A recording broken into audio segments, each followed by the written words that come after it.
ஒரே ஒரு புன்னகையும் ஒரு இனிய சொல்லும் ஒருவரின் வாழ்க்கையை மாற்ற முடியும் என்பதை அறிந்திருக்கிறீர்களா? அதைத்தான் இந்த திருக்குறள் நமக்கு அழகாக எடுத்துரைக்கிறது. குறள். முகத்தான் அமர்ந்து இனிது நோக்கி அகத்தானாம். இன்சொலினதே அறம். அதிகாரம் இனியவை கூறல்.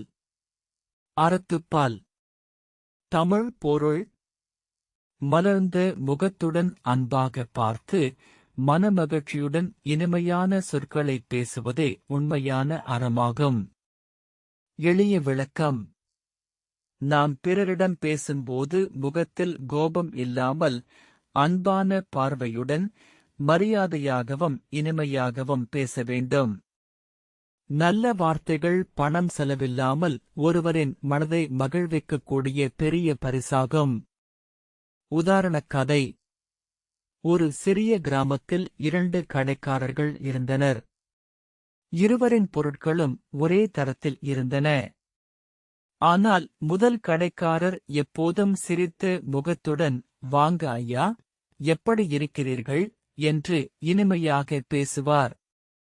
மற்றொருவர் எப்போதும் கோபமான முகத்துடன் பதில் கூறுவார். சில மாதங்களில் முதல் கடைக்கு மக்கள் கூட்டம் அதிகரித்தது. காரணம் பொருட்களின் தரம் மட்டுமல்ல, அவரின் இனிய பேச்சும் அன்பான வரவேற்பும்தான். இந்தக் கதையின் பொருள். இனிமையான வார்த்தைகள் மனிதர்களின் மனதில் நம்பிக்கையையும் அன்பையும் உருவாக்கும். நல்ல குணம் எப்போதும் நல்ல பலனைத் தரும். ஊக்க உரை. இன்று முதல் ஒரு முடிவு எடுங்கள். ஒவ்வொருவரிடமும் மரியாதையாகவும் இனிமையாகவும் பேசுங்கள். உங்கள் சொற்கள் ஒருவரின் நாளையே அழகாக்கலாம். நிஜ வாழ்க்கை சம்பவம். பல மருத்துவமனைகளில் சில செவிலியர்கள் மற்றும் மருத்துவர்கள் நோயாளிகளிடம் அன்பாகவும் பொறுமையாகவும் பேசுவார்கள். அந்த இனிய வார்த்தைகளால் நோயாளிகள் மனதளவில் தைரியம் பெற்று சிகிச்சையை நம்பிக்கையுடன் எதிர்கொள்கிறார்கள். சில நேரங்களில் ஒரு நல்ல வார்த்தை மருந்தை விட அதிக ஆறுதலை தருகிறது.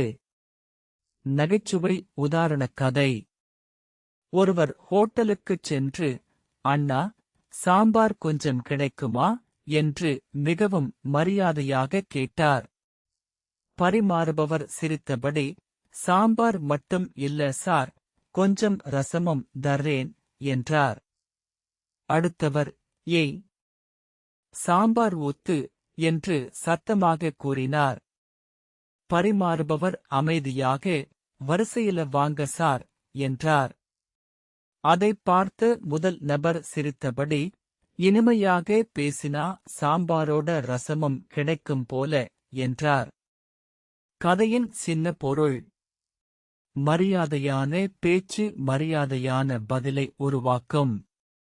இனிய சொற்கள் எப்போதும் நல்ல உறவுகளை வளர்க்கும். மீண்டும் குறள். முகத்தான் அமர்ந்து இனிது நோக்கி அகத்தானாம். இன்சொலினதே அறம். தமிழ் பொருள்.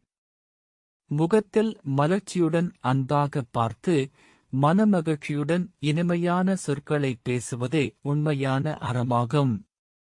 முடிவுரை. அடுத்த குறளில் மீண்டும் சந்திப்போம். நன்றி. இந்த மாதிரி தினமும் ஒரு திருக்குறள் விளக்கத்தை பார்க்க கீழே இருக்கும் சப்ஸ்கிரைப் பட்டனை அழுத்தி எங்கள் சேனலை ஆதரியுங்கள்.